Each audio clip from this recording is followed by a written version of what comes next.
Hey everyone, and welcome back. Today we're going to take a look at the stock that's been making headlines recently, which is Palantir. If you've been following the market in 2024 and 25, you've probably heard about it, and for good reasons. Palantir has given us one of the most incredible comeback stories we've seen in a long time. And honestly, it's easily one of the top 3 stocks in the century. So today I want to talk about an article that I've seen in Seeking Alpha called Palantir Time to Move On. It basically says that Palantir is a good company with decent fundamentals, but the issue is obviously the recurring topic of valuation. And the article is saying that, there's a lack of safety margins. It's better to wait for some significant pullbacks. And do you guys remember that we talked about this recently, that there are more and more people waiting on the fence to see whether there will be a massive sell-off to pick up the pieces? That also explains why our volume has been so low recently.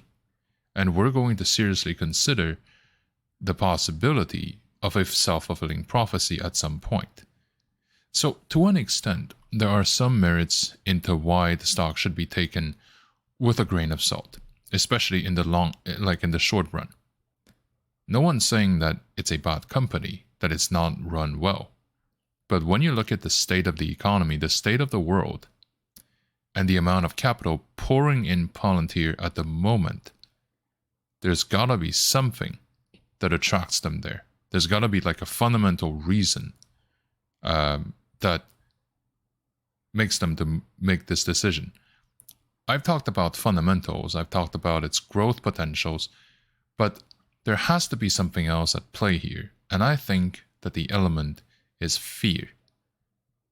They're afraid about deep troubles in the basic structures of the world, and how value is going to be measured, and they want to protect whatever they have. And this is why they see a big bad company who doesn't hesitate, or not even pretending to say we don't do no evil, and they think that at least, this one is vicious enough to protect its own interests, and it's going to be a smart move to side with them, or to place my eggs in that basket. I don't think that it'll always be like this, as in, this logic works in times of tension. But in the scenario that tensions around the world get diffused in one way or the other, then we will be able to see more and more reasons to wait, like what this article was trying to say. So overall, I'm still bullish on the stock, but it'll be important to remember to never put all your eggs in one basket. And even when you do put them in different baskets, make sure to place them one at a time in those safe hands. So from a macroeconomic perspective, Palantir is sensitive to all the major trends from real-world economies and events. Beyond the company's specific stuff, economic data releases, changes in key policies, as well as election outcomes all influence Palantir's price actions. The recent presidential elections turned out to be very good news for the company, because Peter Thiel, the co-founder of Palantir, has always been a close ally of the president. The company has been maintaining and developing its relationships across the aisle, especially in defense, healthcare, and customs, which all happen to be key aspects of Republican agenda. Despite having contrasts on both sides of the aisle, it's obvious that ideologically speaking, it's much more comfortable with the current administration, and that certainly helps for a company with significant exposure in public sector. In terms of media coverage, I would say that most outlets tend to follow the existing trend, where the price action of the company leads them to explain the present instead of predicting the future. Some are, of course, suggesting caution given the recent gains, and they've been suggesting this kind of pullbacks for a very long time. Many suggest that Palantir may be on the cusp for more catalysts, given the change in the economic environment in the years to come. The interest rate decreases and the potential changes on geopolitical events around the world are all going to have significant impact on the price action for the better and worse. Articles themselves are not worth analyzing one by one, and yet the overall tone set by the media landscape altogether tends to be a forerunning sign of trend continuation or reversal. And in this case, it's very obvious that they tend to go for the continuation path. The valuation of Palantir is fueled by the company's own performance, but alongside the surrounding environment and investors' need to find a refuge in an uncertain time.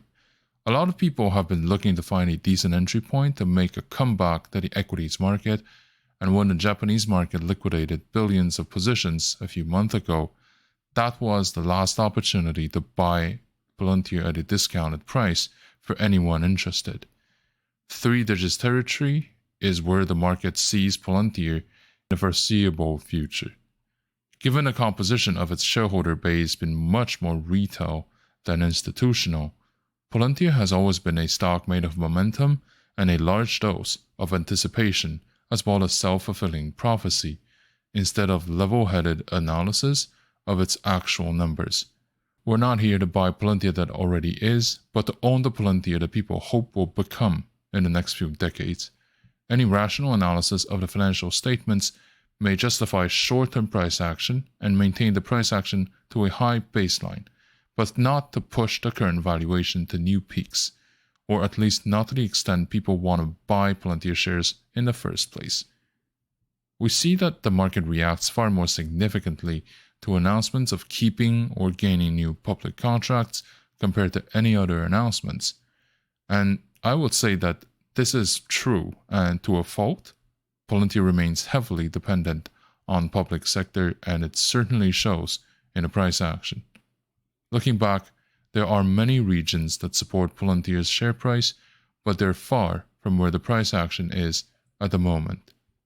The current consensus surrounding Palantir is that the market wants to keep pushing Palantir price up, and that they're constantly looking for more clarity and catalysts from the rest of the potential shareholders before making any move.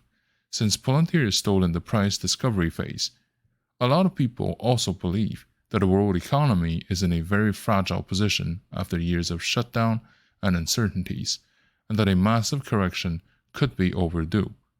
This is a relatively conflicted state of mind for Palantir stakeholders, and it's not difficult to see why once we zoom out and to see the extent that Palantir has risen. But from a longer-term perspective, Palantir has a pretty interesting price action pattern compared to all-time highs just a few years ago, because it has already succeeded in going beyond the previous resistance, and there's a lot of potential regarding where it's going to go next. Palantir is a tech company created in 2003 and then went public in late 2020, peak of the last market craze. It operated in data analytics sector of the tech space and has been one of the leading companies, or at least one of the most influential in that area. It's known for its bold position taking, its long-established relationships with the public sector, and the engagement of its key members such as Peter Thiel and Alex Karp. Another aspect that sets itself apart from many of its rivals is its proximity with the intelligence community, as the company relied on seed funding from the agency in the early days. No one ever shouts from the rooftops that they want to do evil, but Palantir doesn't shy away from delicate situations by working with the public sector agencies in legal, healthcare, border control, and law enforcement. Simply put, it's a company that doesn't mind being portrayed as evil, almost wearing it as a medal of honor. In fact, shortly after it went public, Palantir decided to move its headquarters from Silicon Valley to Denver, Colorado. This move was more than just a pursuit of lower overhead cost or a change of scenery, but a statement about the public image it wants to portray. The market has always shown a lot of interest in how the company and the stock are doing. The fact that it went public when the bullish sentiment was sky high in the tech sector could have been a contributing factor, as the world was preparing for a fundamental change on how societies would function in a world ever more interconnected while remaining remote from physical offices.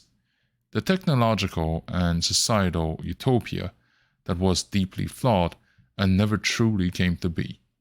Palantir shares attracted the market's attention mostly because its narrative was the right fit at the time, as the tail end of quantitative easing mentality combined with the pandemic-era dream of interconnectivity and never-ending financial boom, while capital was looking for a safe haven from the uncertainty and incoming collapse of the real-world economy outside of our screens. In a way, Palantir symbolized the answer we wanted to slap on all our problems, and for some time it was made true by the supply and demand of modern finance. We're interested in Palantir's promise of reaching ever higher price levels, a promise that seemed to set in stone when large quantities of money were pouring in a company with deep pockets to back it up, as the world was preparing to enter in a new era of endless growth. Now, this very optimistic narrative has been backed up by numbers and beyond. Financial information has always been known to move the markets, as stakeholders want to have their assumptions validated by something concrete. Gross margins, cash flows, and revenue growth are some of the most sought-after data points that people want to know about when looking up a company. The gross margin measures how profitable Pltr truly is at the core. Beyond its quality of marketing, the hype around its projects, and the brand power and charisma of its leadership, gross margin tells us whether there is enough demand for what the company offers, and if each additional dollar covers the additional expense that is generated alongside. And to that end, Palantir is a very successful company with a decent profit margin, even when the shares were traded below $10. This was the first sign that Palantir is more than just empty promises in exchange of your hard currency. The business model is something that can be scaled up and marked up because it has a true fundamental value validated by its clients. Once the core business model is validated, cash flows tells us whether Palantir will need to go through cash injections to keep its operations going. Very often, tech companies ask shareholders to pitch in even after they bought the shares, because the funds collected from equity sale don't cover the operating expenses. If that were the case, this would be a sign of weakness from the company, because it would mean that the company's own operations are not profitable enough to stand on their own. For Palantir, that issue is irrelevant because its cash flows have been positive for quite some time, mostly because its core operations are profitable and it doesn't need to dilute the shareholders to keep the lights on. But the numbers are not enough to keep Palantir to go higher. The most important factor is the growth rate of its revenue, especially from the public sector. Just like many other tech companies listed on a Nasdaq, people buying Palantir today want to buy the powerhouse to become, not the decently run and profitable company that is.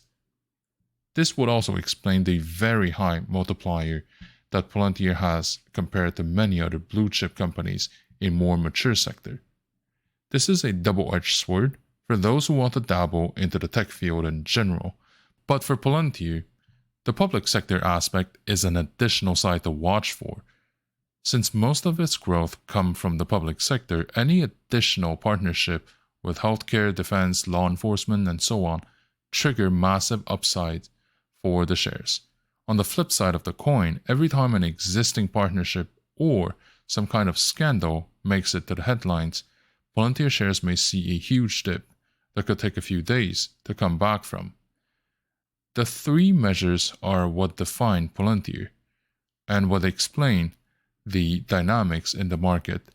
It's an interesting company that people put a lot of hope and money into because the financial results do suggest that Palantir can deliver what people hope it will. Of course, since you're looking up about Palantir, chances are there are unique aspects piquing your interest. Trading or investing in Palantir does come with its own upsides, including its unique profile, its potential growth rate, the existing stability, and so on. Palantir is a company operating in data analytics, which is a very promising sector with lots of favorable talking points and potential vectors for future growth growing from it. The world is getting more digital and analytical on a daily basis as more and more business decisions need data-driven information to optimize daily operations of their own companies. Palantir has been trading for a few years, but its existence dates back from more than a decade ago, and its expertise does bring it head and shoulders above many other rivals. Its deep relationships with many deep-pocketed public sector departments in defense, law enforcement, and healthcare all require digital solutions for their planning and decision-making. Unlike many of the Silicon Valley unicorns, Palantir also doesn't pretend that it doesn't do any evil or won't do any evil, or that it lives in a perfect world. The headquarters move to Denver, along with the Davos speeches of its CEO Alex Karp, does suggest that Palantir is willing to take on challenges from our age and isn't afraid to say so very loudly. The relationships established by Alex Karp and Peter Thiel, two of the founding members of Palantir, have opened many doors in both public and private sectors, allowing Palantir to cruise on the trend. Recently, it also announced that it's going to participate in the trending AI field, which is one of the main reasons why the stock, skyrocketed. In addition to all this, Palantir does have a layer of stability that many of its rivals don't have, and that can be seen in its cash flow. Palantir's cash flows have been in the positive for some time already, which is a rare advantage above many of its competitors because it means that a company can sustain itself in terms of needs and doesn't need to beg investors to water down their own equity. With that being said, investing in Palantir also comes with a unique set of downsides due to its company's profile and the characters of the sector itself. Being a company analyzing data, Palantir will be much more exposed to potential legal problems compared to other kinds of businesses. Since the topic of data privacy, ownership, and proper usage have been under heavy scrutiny from previous scandals with the social media, how Palantir acquires, processes, and safekeeps data while serving its clients could be open to legal battles, which may cost the company its image, its bottom line, and future opportunities to get more contracts. This is a touchy area of the economy, and no one wants to rock the boat, meaning no one wants to take on the responsibility if anything bad actually happens.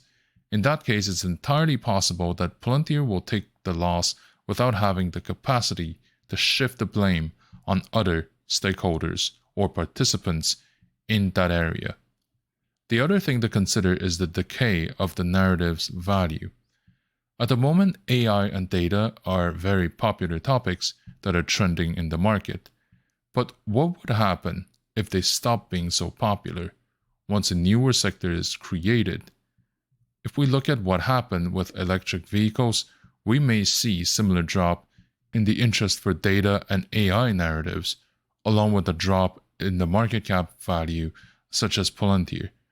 What these additional risk factors mean for anyone looking into Palantir is that it is a blue-chip-sized tech stock with the volatility of a startup, mostly held by retail shareholders. Trading comes with a significant level of price volatilities, and investing does require a fairly high tolerance for uncertainty. Of course, buying a security, any kind of equities, requires us to analyze the environment the stock is evolving within, as well as the phase of the market that we're currently in. More often than not, these elements are far more important and will influence the price action far more than the data specific to the individual stocks. The market is the result of collective speculation and analysis with multiple layers of interpretations piled on each other. And we must know what is true, but also what is perceived to be true by the rest of market participants. For example, we may very well feel that the market is overbought, but it is only overbought when the rest of the market participants decide that it is time to dump their positions. And this is why timing is often more important than the assessment itself. And this aspect of financial market is less obvious for dividend stocks and ETFs because major market bubbles are less likely to happen in those mature sectors and companies. Their upsides and downsides are usually priced in and have been so for decades. With that being said, there are other phenomena that we should keep an eye on. So, unlike other investment options like bonds or savings accounts, the value of equities tend to fluctuate over time. Of course, don't get me wrong, it doesn't mean that everything has to be hitting all-time highs or historic lows on a weekly basis to convince us, but things that seem rock solid for many years could crumble rapidly due to changing circumstances. This is why the most important element to factor into our analysis is the level of confidence. For example, are we in a market where people are optimistic about the future, or are we looking at a market where people believe that the financial Armageddon or World War III is upon us every other day? The degree of optimism or fear that we can read in investors' behaviors may very well drive the price action of assets much more so than companies' own fundamentals or specific numbers. It is a very arbitrary and yet fragile key that can explain why sometimes a stock or a sector suddenly tanks without an obvious reason. This assessment to the market behavior will eventually lead to overreactions like overbuying and overselling. As long as we understand that fear and greed are the biggest motivations to human behaviors, we will also understand the power of acting against the current of retail investors, especially in moments of major volatilities. Beyond the market's own self-fulfilling prophecy, the external factors that play an important role are the interest rates, the state of global economy, and the direction as well as destination of capital flows.